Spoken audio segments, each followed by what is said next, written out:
এ বন্ধু, বললাম তোর নাকি বিয়া ঠিক, বিয়া কি করবি? বিড়ি বিড়ি খাওয়া টেনশন দূর করি, আর বিড়িটা খাওয়াই আমি বেঁচে আছি। আরে ঠসারে কই কি ঠসা শোনে কি? বিড়ি না বিয়া কি করবি? বিড়িটা খাই আমি খালি টেনশনটাই দূর করি। আর এটা তো জোরে ঘর কি আছে, আমি কি কানে কম শুনি? কম শুনবি কে? তুই তো বেশি শুনতাছস। বাসি আমি খাই, বাসি তোর বাপে খায়। প্রত্যেক দিন সন্ধ্যাবেলা পোলাপান নিয়ে আসর জমায়, আর তোর বাপ হলো শুকনা ডিলার। আসতে ক তোর কইলাম কি, তুই শুনলি কি? সুখ নাকি এটা আমি কমু কেমাই, তোর বাপই ভালো জানে। সন্ধ্যাবেলা দেখি সব পোলাপানদের কাছে ব্যস্ত আছে, এমন ভাব করস মানে কিছু জানিসই না। এরে নিয়ে বড় জ্বালার ভেতরে পড়ে গেছি, তুই জাগা। তোর আগা দেশে তুই আগস না কে?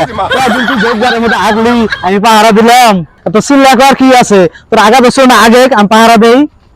তুই থাক, আমি জায়গা। জিনুই বস, পানি টানি দেখতে বইস।